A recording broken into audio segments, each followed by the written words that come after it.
ባህል የላቸውም፣ ቋንቋቸውም አይገናኝም። በመካከላቸው በሺዎች የሚቆጠሩ ኪሎ ሜትር ርቀት አለ። ነገር ግን በዓለም ላይ አሜሪካንና ምዕራባውያንን እንቅልፍ የነሳውን ትልቁን ስውር ወታደራዊ ጋብቻ በእነዚህ ሁለት ሀገራት መካከል ተመስርቷል። ሰሜን ኮሪያና ኢራን እንደ አውሮፓውያን አቆጣጠር ከ1971 የኢራን አብዮት ማግስት ጀምሮ የጠላቴ ጠላት ወዳጄ ነው በሚል መርህ የተቆለፈው የፒዮንግያንግና የቴህራን ወዳጅነት ዛሬ ከመደበኛው ዲፕሎማሲ ባለፈ ለዓለም ሰላም አስፈሪ አደጋ ወደ ሆነው የኒኩሌርና የባሊስቲክስ ሚሳኤል ጥምረት አድጓል። ለመሆኑ በአሁኑ የመካከለኛው ምስራቅ እሳት ውስጥ የሰሜን ኮሪያ እጅ ምን ያህል ርቀት አለበት? በጋዛ ዋሻዎችና በእስራኤል ላይ በሚተኮሱት ሚሳኤሎች ጀርባ የኪም ጆንግ ኡን ፊርማ አለ ወይ? የዓለም ሀያላን ሀገራትስ ስለዚህ አደገኛ የጥላዎች ጥምረት ምን ይላሉ? ዛሬ በቻናላችን ሁሉንም ነገሮች አንድ በአንድ እንመለከታለን። እስከ ፕሮግራማችን ፍጻሜ ቪዲዮአችንን ላይክ፣ ሼር እና ሰብስክራይብ በማድረግ አብራችሁን ቆዩ። በዓለም አቀፍ ፖለቲካ መድረክ ላይ የአሜሪካና የምዕራባውያን ዋነኛ ራስ ምታት የሆኑት ሁለቱ ሀገራት ሰሜን ኮሪያና ኢራን ያላቸው ጥብቅ ወታደራዊና ዲፕሎማሲያዊ ግንኙነት የትናንት ክስተት አይደለም።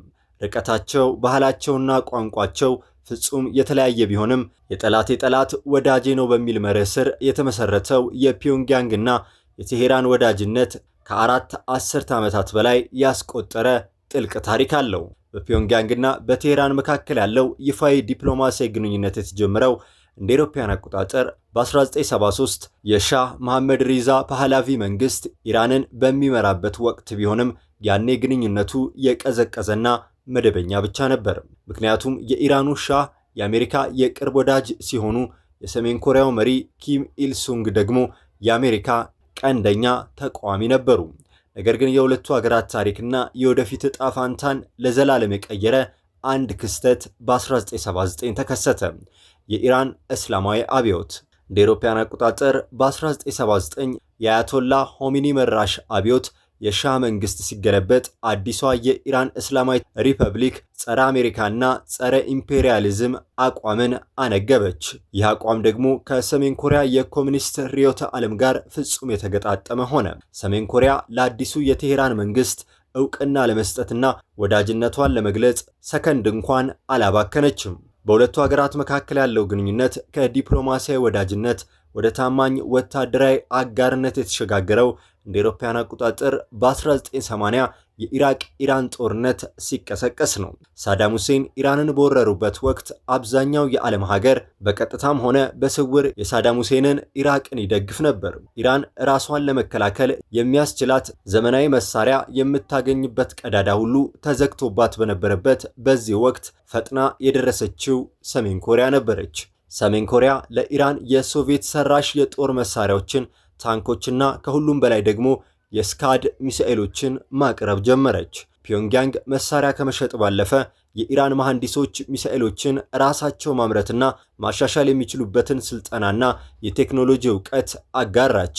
ይህ ክስተት የዛሬውን የኢራን አስፈሪ የባሊስቲክስ ሚሳኤል ፕሮግራም የመሰረት ድንጋይ ሆነ።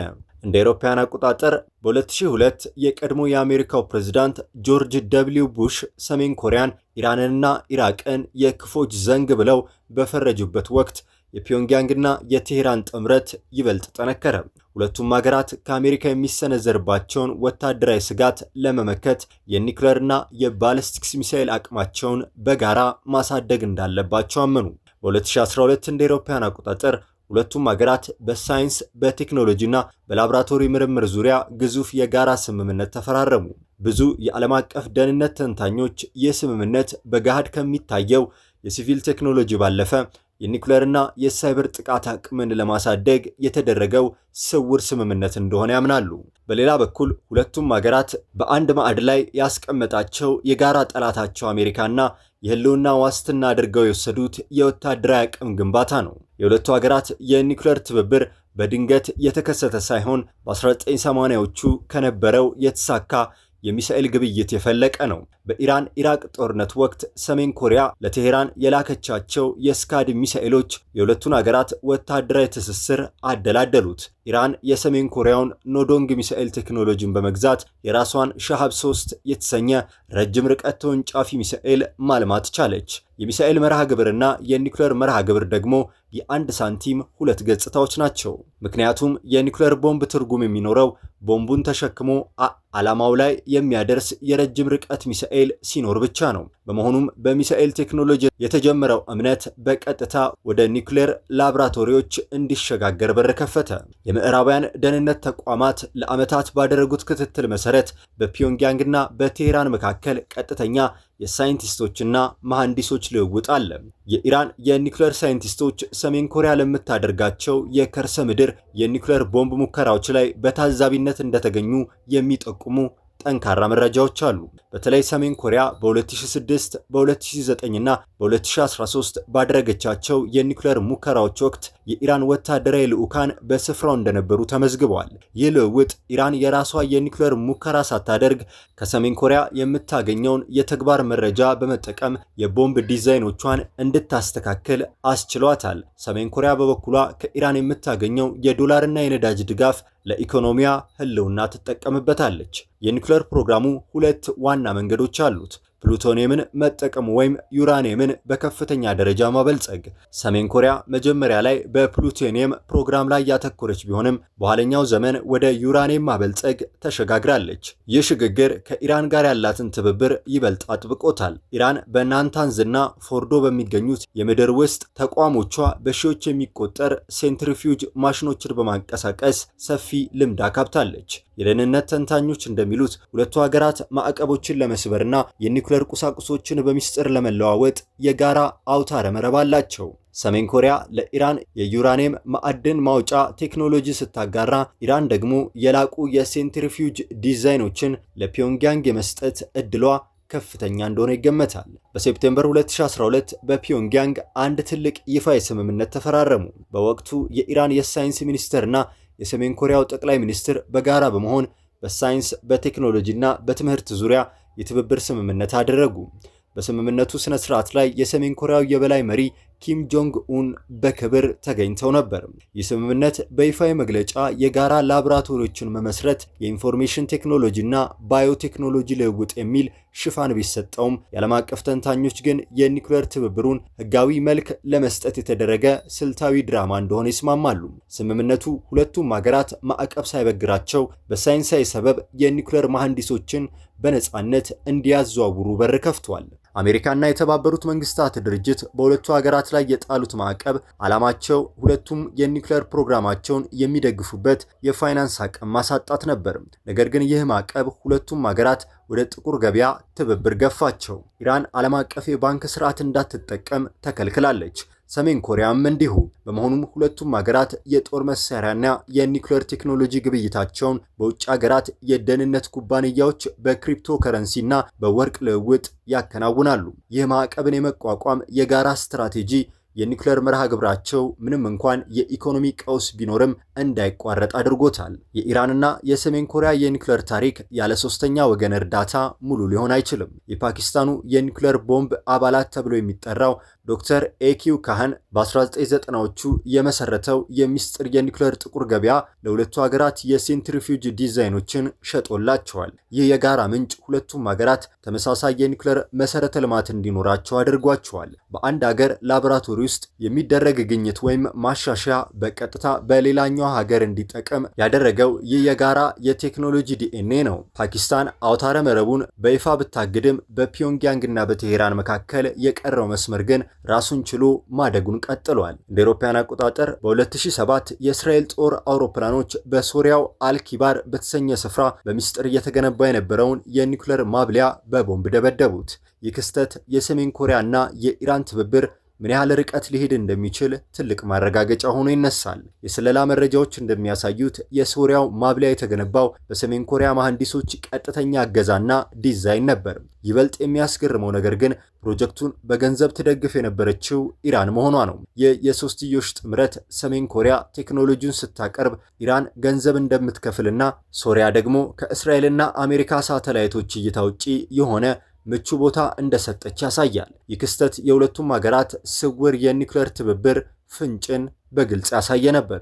የሰሜን ኮሪያና የኢራን የኒውክሌር ስምምነት ለዓለም አቀፍ ማህበረሰብ በተለይም ለምዕራባውያን ኃይሎች እጅግ አደገኛ ስጋት ነው። ሰሜን ኮሪያ ቀድማ የኒውክሌር ኃይል መሆኗ ይታወቃል። አሁን ደግሞ አህጉር አቋራጭ ሚሳኤሎችን አበልጽጋለች። ኢራን የኒውክሌር ጦር መሳሪያ ባለቤት ለመሆን በምታደርገው ጥረት የሰሜን ኮሪያን አቋራጭ መንገድ ካገኘች በመካከለኛው ምስራቅ ታላቅ የኒውክሌር ጦርነት ውድድር ሊቀሰቀስ ይችላል። ሳውዲ አረቢያና ቱርክ የራሳቸውን ቦምብ ለመስራት ሊገደዱ ይችላሉ። በተጨማሪም ይህ ትብብር የዓለም አቀፉን የኒውክሌር መስፋፋት መከላከል ስምምነት ሙሉ በሙሉ ዋጋ ቢስ ያደርገዋል።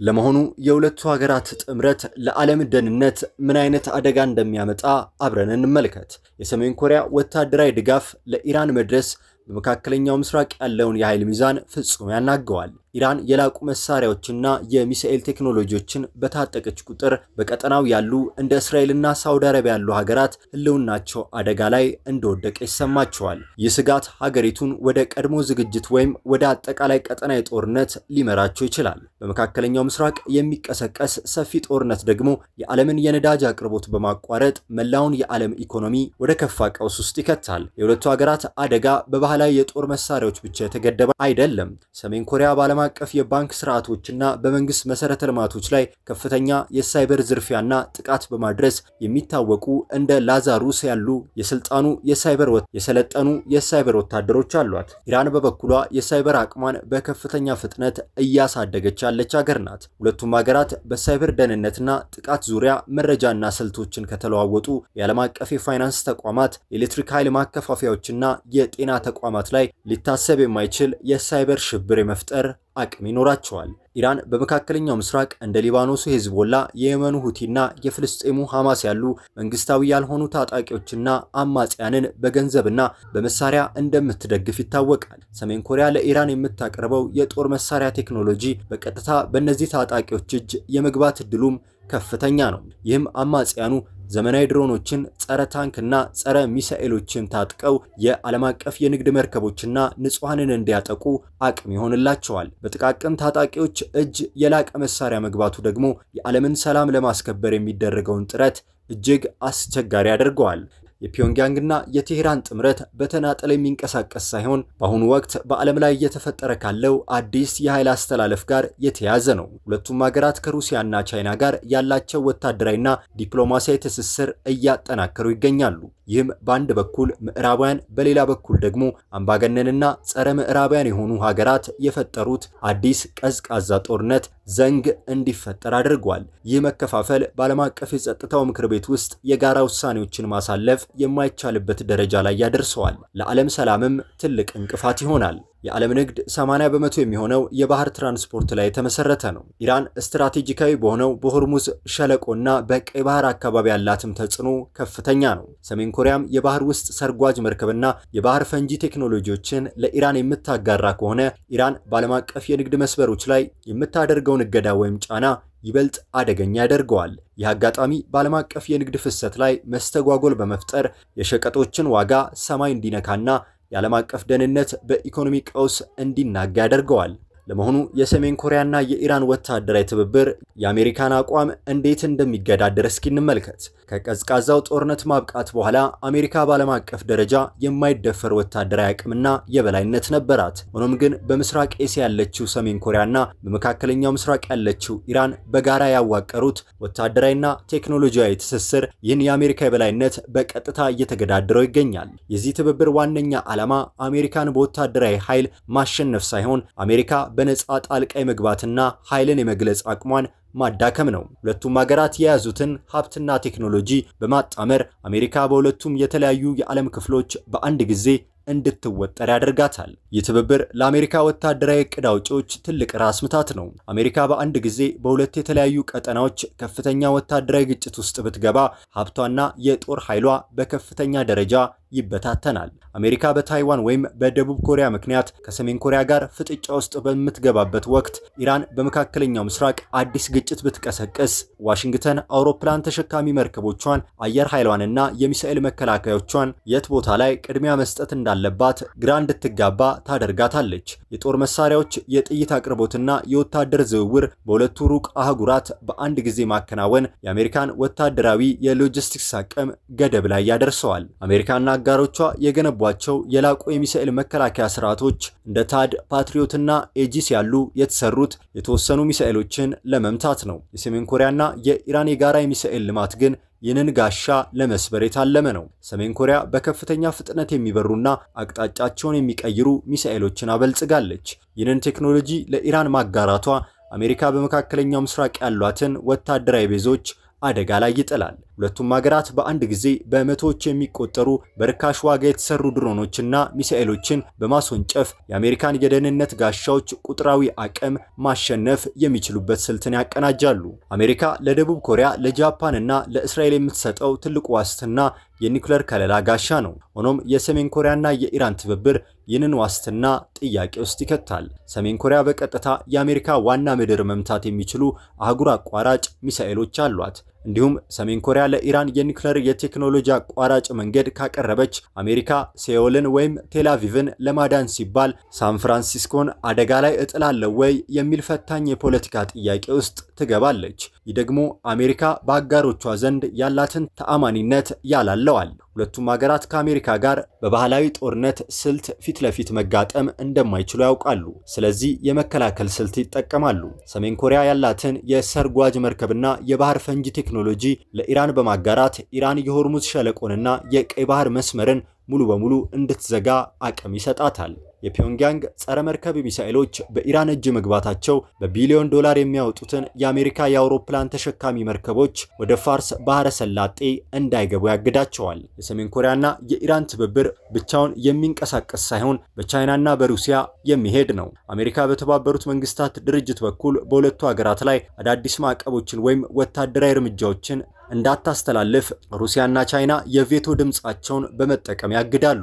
ሩሲያ ለሰሜን ኮሪያና ለኢራን የላቁ የጦር ቴክኖሎጂዎችን ስታቀርብ፣ ቻይና ደግሞ የኢኮኖሚ ደጋፊ በመሆን አሜሪካ ሁለቱንም ሀገራት ለይታ እንዳታጠፋ ትልቅ ከለላ ሆኗቸዋል። በአጠቃላይ የፒዮንግያንግ ወታደራዊና የኒውክሌር ጥበብ ከቴህራን የነዳጅ ሀብትና የባህር ወሽመጥ ተጽዕኖ ጋር የተዋሃደበት ይህ ስትራቴጂካዊ ጋብቻ የዓለም አቀፍ የሕግ የበላይነትን በመናድ የወደፊቱን የዓለም ደህንነትና የኃይል ሚዛን ወደማይገመት አደገኛ ምዕራፍ እየመራው ይገኛል። የተወደዳችሁ ቤተሰቦቻችን የዛሬው መሰናዷችን ይህንን ይመስል ነበር። በመላው ዓለም የምትከታተሉን ተከታታዮቻችን ሐሳብ አስተያየታችሁን ኮመንት ላይ አጋሩን። ቪዲዮን ከወደዳችሁት ደግሞ ላይክ፣ ሼር እና ሰብስክራይብ ማድረጋችሁ እንዳይረሳ። በቀጣይ ቪዲዮ እስከምንገናኝ ቸር ሰንብቱ።